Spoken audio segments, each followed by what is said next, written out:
빨간 중심으로 오늘 강의를 했는데요. 아무래도 오늘은 위원님들께서 부정선거인가 아닌가에 대한 그 전제 사실에 대해서 먼저 생각을 하는 부분이 많을 것 같아서 부정선거 부분에 대해서 오늘 좀 많이 집중을 하도록 하겠습니다. 부정선거는 의혹도 아니고요, 팩트입니다. 그걸 먼저 말씀을 드리겠습니다. 이거는 이제 인천 연수을에서 나온 이른바 배춘입 투표지라는 겁니다. 여기 보면 국회의원 선거 그리고 비례대표 국회의원 선거가 붙어 있는 게 나왔습니다.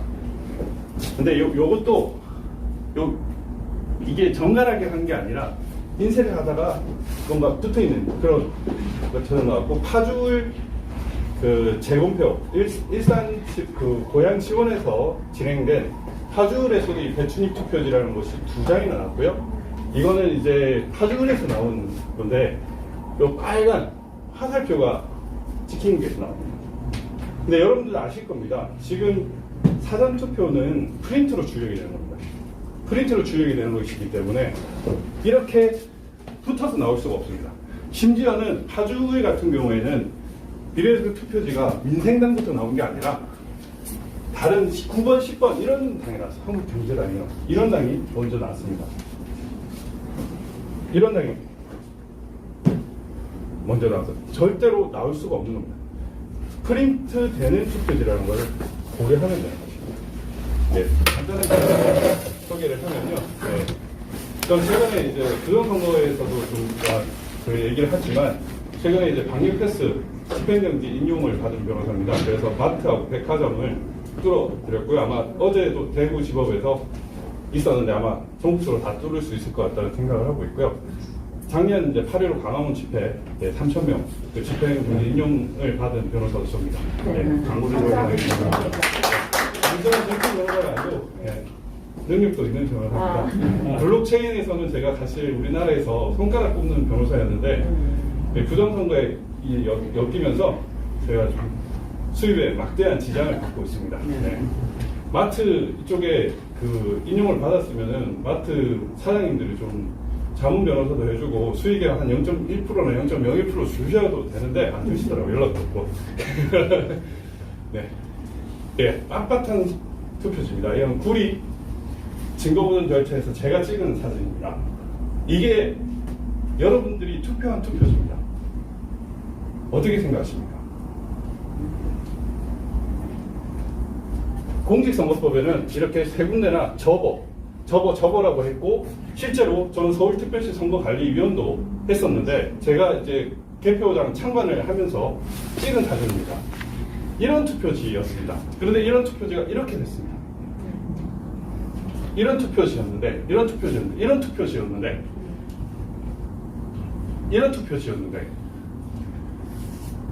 갑자기 이렇게 바뀌었습니다. 어떻게 바뀌었다는 거예요? 빳빳하게 한 번도 접혀지지 않은, 이거 한 번도 접지 않은 투표지지 않습니까? 한 번도 접히지 않은 투표지들이 이게 수천 장이 나왔습니다. 수천 장, 수만 장일 수도 있습니다. 그냥 본 투표지들이 다 이랬습니다. 분명히 이랬거든요.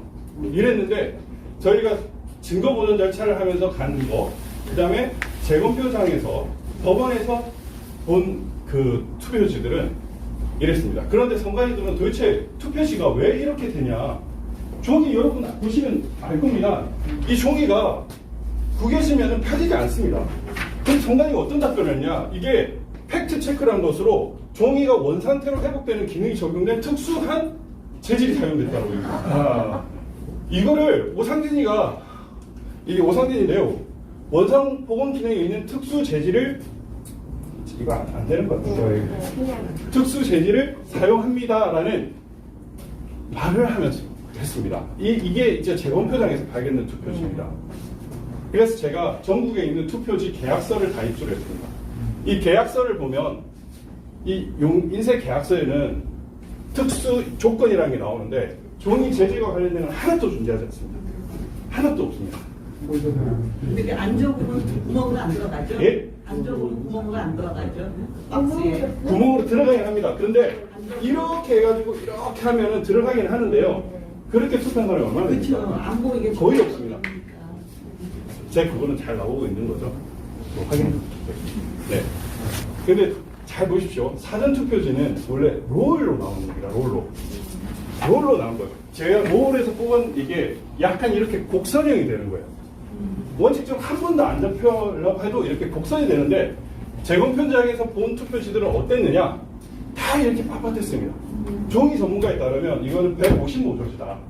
이게 지금 뭐냐면은 1제곱미터당 이 종이 계약서에 보면은 100g이라고 나와 있습니다. 100g. 여기에 지금 작아서 잘 안 보이는데 100g이라고 되어 있는데 종이 전문가를 제가 그때 참관할 때 데려갔습니다. 참관 데려가서 이 종이 형태를 보고 말해달랬는데 이건 155조지라고 했습니다. 이게 종이가 다 바뀌었다는 거예요. 그리고 이제 선거와 관련해서 여러분들이 이제 이거 잘 아시는 국회의원들이시니까 영등포 선거 그 통합선거의 명부가 있죠. 선거의 명부를 다 받지 않습니까? 선거의 명부를 달라고 얘기를 했습니다. 선거의 명부를 달라고 얘기를 했는데 안 주더라고요. 끝까지 안 줬습니다. 그래서 1년 2개월 정도 지나서 영등포 재검표가 2021년 6월 28일에 있었습니다. 여러분 잘 아시겠지만 원래 선거소송은 180일 이내에 처리하여야 한답니다. 그런데 6월 28일 전에 한 번 딱 줬습니다. 그래가지고 받고 영등포을 재검표가 2021년 8월 30일에 있었는데 그때 영등포를 받았습니다. 그 두 개를 받아보니까 통합선거의 명부에 몇 년생이 있냐? 1886년생이 있는 거예요. 1889년생이 있고 이게 도대체 뭐냐? 죽은 사람이 투표했다. 이래서 얘들이 끝까지 안 내놓구나. 그런 거를 느낄 수 있었는데 그래서 더 신기한 건 있었습니다. 통합선거인 명부에 100세 이상의 유권자 수가 135명입니다. 그런데 주민등록 전환 시스템을 보면 영등포 구입니다. 갑이 아니라 영등포 구, 갑을 다 합친 영등포 구에만 100세 이상 68명인데 통합선거인 명부에는 갑만 영등은만 135명이 나온 거예요. 그러니까 주민등록 시스템과 선관위 시스템에 괴리가 있는 겁니다. 원래 선거인 명부는 시군구청에서 받아가지고 주민등록 시스템을 기초로 해서 이렇게 하는 거거든요. 그런데 지금 어떻게 진행되고 있습니까? 이런 것들이 나온 거예요. 지금 그래서 저희가 이거 이제 100세 이상 인구수 관련해서 한번 봤는데 2021년 10월인가 갑자기 확 떨어져가지고 이 도대체 무슨 의미인가 지금 한번 살펴보고 있는데 사실 이걸 조사하면서 저기 영등포 저기 양천구의 지방직 공무원이 저한테 연락이 왔었습니다. 제가 선거 관련 사망자 명부하고 이런 거 확인해 보니까 사망자가 투표를 했습니다라고 1980년생 사망자가 투표했습니다 이렇게 제보를 줘가지고 사실 그 문건이 있어요. 근데 그 사람이 그 유튜브에 이렇게 제보를 해가지고 원래 7급 공무원이가 됐는데 9급 말단직에 하는 보직 변경과 편을 쳤습니다. 실제로 그래서 선관위가 이제 행안부 시스템을 장난에 치고 있다라는 것까지 저는 그 체크를 했었습니다. 여기 연수울도 마찬가지죠. 연수울도 이제 100세 이상이 21명이 나오는데 주민등록 시스템에는 통합선거의 명부는 30명이 나왔습니다. 그러니까 이 명부를 통해서 뻥튀기를 한다는 겁니다. 부천시 신중동 4.7초, 관내산 투표당 합치면 3.4초, 마지막 투표 시간 합치면 1.7초도 절대 나올 수가 없거든요. 여러분들 손소독하고 비닐장갑 끼고 열체크하고 이걸 생각해 보십시오. 투표지 출력하는 데만 15초가 넘게 걸립니다. 그런데 어떻게 그렇게 빠른 수가 투표할 수 있었냐? 결국에는 이렇게 가짜 선거 명부가 있었기 때문에 가능한 거죠. 개표 상황표를 보면 선거인 수가 4,674명입니다. 그런데 투표 수가 4,684명입니다. 이런 것들이 전국적으로 쫙 깔렸습니다. 여기 보면 개수차고, 심사차고, 개수차고 이런 개표 상황표가 있는데 엉터리가 엄청 많아요. 4.15 총선에서. 선거인 수보다 투표수가 많은 수가 존재할 수 있으니까 심지어는 인구수보다 많은 사람도 있어요. 선거인 수는 인구수에서 18세 미만을 빼야 되는 거 아니에요. 인구수보다 많은 투표수가 있어요. 이게 어떻게 정상적입니까? 어느 지역이 파주 진동면, 군현면, 철원시 군분면, 그 파주 군내면 이렇게 해서 전국적으로 정리한 게 있습니다. 이런 것들이 너무 많은 거예요. 아 여기 있구나. 예, 선거인 수는 이런데 이제 투표자 수가 인구수 이렇게 비교를 했을 때 말이 안 되는 거예요. 이게 20대와 21대를 비교해보면 20대 사전투표에서 16대 30% 새누리당이 압승을 했는데 21대는 새누리당, 미래통합당 비슷합니다. 39대 40%. 더불어민주당만 급증을 했어요. 이런 게 가짜 투표지. 가짜 인구수라는 겁니다. 전국적으로 이런 것들이 상당히 많았습니다. 이렇게. 이것만 봐도 문제요. 사실은 이 그래프만 보면 바로 감이 와야 됩니다. 이게 사전이고요. 당일입니다. 당일에 여러분들이 이겼다니까요. 당일에 여러분들이 이겼다고요. 당일에는 이랬다고요. 아니 이런 거를 보면 여론조사를 왜 합니까? 불과 5일 전, 4, 5일 전에 그러니까 왜 신뢰합니까? 이렇게 차이가 많이 나는데 이럴 수가 없는 거예요. 예. 의석수 이렇게 차이가 많이 납니다. 예를 들면 사전투표를 제외한 당일 투표에서는 124대 123을 이겼습니다. 근데 관내 사전투표는 44대 203. 현전 차이가 이렇게 날 수 있습니까? 불가능합니다. 이게 또 그리고 관내와 관내의 나누기 비율이 0.25, 0.2 나눴을 때 관내 투표하고 관내 투표하고 무슨 비례치만 일정하게 나누면 일정한 값이 나옵니다. 이게 나올 수 있습니까? 사전과 당일이 차이가 큰데요. 신기한 게 고양 일산에 그 고양각 심상정이는 관내랑 당일이랑 차이가 없어요. 0입니다. 다른 투표는 전부 다 차이가 나는데 심상정은 또 동일해요. 있을 수가 있는 일이에요. 네. 이렇게 일관되게 차이가 납니다. 사전과 당일이 일관되게 차이가 납니다. 일관되게. 근데 심상정은 0이에요. 이건 심상정을 안 건드리고 나머지는 건드렸거나 다른 걸 건드리면서 심상정을 건드리면 혼난다. 뭐 이런 게 인식이 있었기 때문이겠죠. 이거는 이제 2016년 그 국선인데 이때는 편차가 거의 없었습니다. 그런데 21대는 편차가 이렇게 일관되게 납니다.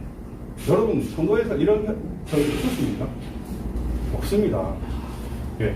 20대 총선은 0에서 7%로 다양하게 약간씩 차이를 보이는 게 정상인데 여기는 일관되게 민주당은 많이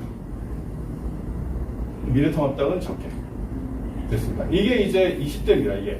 이게 정상이죠. 근데 21대는 일관되게 이렇게 올라갔습니다. 원래 히스토그램은 이런 식으로 가운데가 이렇게 되는 게 정상입니다. 근데 21대는 어떻게 됐습니까? 이렇게 나눴습니다. 다행히 그 허경희 씨가 출마를 해줘가지고 원래 이렇게 가운데로 가야 되는 게 정상이라는 걸 보여주고 있습니다. 전국에 후를 많이 내다 보니까 딱 이렇게 표가 나요. 이렇게 됐습니다. 이렇게 수도권 서울, 인천, 경기 지역에 더불어민주당은 63, 미래통합당은 36. 이게 존재할 수 있는 숫자입니까? 할 수가 없습니다. 이거는 박영하 교수님이 동네 통계를 듣는 한 면만 나올 수 있는 항이에요. 지구가 태어나서 지금까지도 나올 수 없는 항이에요. 조작을 하지 않으면. 예, 통계학과 박성현 교수도 역시 마찬가지입니다. 인천 연수는 민경욱 의원은 이전기까지 동의를 해버립니다. 비율이. 3명을 같이 돌려버려가지고 0.39가 나와가지고 이건 있을 수가 없다. 어떻게 이럴 수가 있냐. 이래서 열심히 더 뛰어든 거죠. 그리고 개표 사무원이 중국인이 들어가고 있습니다. 지금 이번 대선에서도 개표 사무원이 중국으로 많이 들어가고 있습니다. 그래서 그 우리 위원님들께서는 개표 사무원이 안 들어가게 해야 됩니다. 지금 보시면 여기 응엔티엔, 왕잉, 최초초, 최현실 이런 사람들 중국인입니다. 관계수. 심지어 박주민이라고 찍은 사진도 있습니다. 그 페이스북을 보면 그런 게 나옵니다. 지금 보면 제가 이제 선거관리위원도 하고 이거 조사를 하면서 이 선거의 모든 프로세스가 다 지금 좌파들이 당하고 있어요. 공정선거 지원단이라는 그 공직선거법에 넣어가지고 그 안에 시민운동 애들이 들어가고 있습니다. 그 다음에 우체국 선관위 임시 알바도 그쪽으로 많이 들어가고 있습니다. 그다음에 투개표 사무원도 지금 어떻게 되고 있냐? 네, 이렇게 지금 마산대학교에서 투표 사무원을 추천하고 있습니다. 부안구 상반인도 일반 사무원들을 모집하고 있어요. 잘 모릅니다.